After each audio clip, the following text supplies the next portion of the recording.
नमस्कार दोस्तों। जिसका बहुत समय से इंतजार था और बड़े हजारों की तादाद है उनकी समर्थकों की और उसके तहत ही ये सब इंतजार कर रहे थे कि नरेश मीणा का अब राजनीतिक पासा अगला क्या होगा। तो ठीक है, नरेश मीणा ने साफ तौर पर कहा था कि जिस तरीके से राजनीति की बात की जाएगी उसी तरीके से नरेश मीणा राजनीति के अंदर जवाब देंगे। नरेश मीणा एक क्रांतिकारी नेता है और क्रांतिकारी के तरीके क्रांति की तरह ही बात करेंगे वो।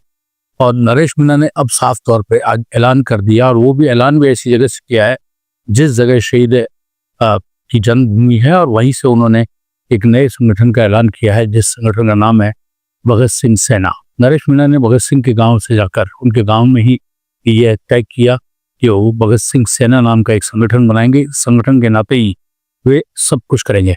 यानी ये साफ हो गया कि अब वो भगत सिंह के नाम से एक राजनीतिक पार्टी का गठन कर रहे हैं, क्योंकि नरेश मीणा पूरी तरीके से पॉलिटिकल पर्सन है।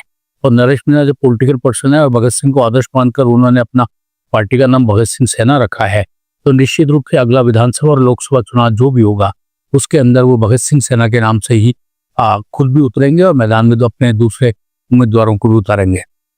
नरेश मीणा पहले भी कह चुके कि तीसरे मोर्चे का राजस्थान में गठन किया जाएगा। तीसरे मोर्चे के गठन के अंदर वो बाप, आरएलपी, इन सब पार्टियों को साथ में लेकर आगे चलने की बात कर रहे हैं। होगा अपनी गठबंधन, वो तो देखने वाली बात है। लेकिन इस समय नरेश मीणा ने ये भगत सिंह सेना करके एक संगठन जो बनाया है जो भ्रष्टाचार के मुद्दे उठाएगा। उनका सीधा कहना है जहां कुछ कहीं भी कोई भी मुश्किल नजर आ रही होगी, जहां भी तकलीफ नजर आ रही होगी, जहां भी समस्या खड़ी होगी, और भगत सिंह सेना उन पीड़ितों के साथ में खड़ी होगी। नशे के मुक्त के खिलाफ जन जागरण अभियान चलाएंगे। गाँव के अंदर एजुकेशन को बढ़ाने के लिए लाइब्रेरी और ऐसी दूसरी व्यवस्थाएं करेंगे ताकि उन बच्चों का विकास और शिक्षा पूरी तरीके से हो सके। अंतः विधानसभा उपचुनाव भले ही नरेश मीणा हार गए, लेकिन नरेश मीणा ने जिस तरीके से चुनाव लड़ा उस तरीके से भारतीय जनता पार्टी और कांग्रेस दोनों के लिए उन्होंने नाको चने चबवाने का काम किया।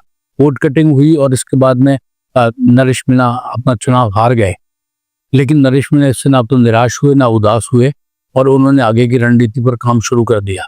अब उनका आगे की रणनीति में अगला विधानसभा चुनाव है। नरेश मीणा अब किस तरीके से चुनाव लड़ते हैं, क्या करते हैं, ये उनके हजारों समर्थकों को इंतजार है। लेकिन फिलहाल नरेश मीणा ने एक संगठन बनाने के बाद में जिस तरीके से उसके लिए काम शुरू किया, और उन्होंने कहा है कि इस संगठन के लिए मेंबरशिप की जाएगी, और वो मेंबरशिप का भी ऐलान उन्होंने कर दिया। यानी अब इस संगठन से जुड़ने के लिए मेंबर्स बनाए जाएंगे, और वो मेंबर्स पूरे गाँव ढाणी ढाणी जाकर जो भी सरकार की विफल योजनाएं हैं जिनसे जनता को नुकसान हो रहा है उनका भी मुकाबला करेंगे। बहरहाल अब बने रहिए। भगत सिंह सेना नरेश मीणा की कितना कमाल करती है आने वाले दिनों में ये तभी पता चलेगा जब पूरी तरीके से इसका धरातल खड़ा हो जाएगा। लेकिन जो कुछ भी होगा रोचक होगा राजस्थान की राजनीति में। आप बने रहिए हमारे साथ, क्योंकि नरेश मीणा एक जुझारू पॉलिटिकल पर्सन है जो जूझते हैं, लड़ते हैं, जज्बा है, जोश है, और उनके समर्थकों के अंदर भी वही दीवानगी है। आप बने रहिए हमारे साथ।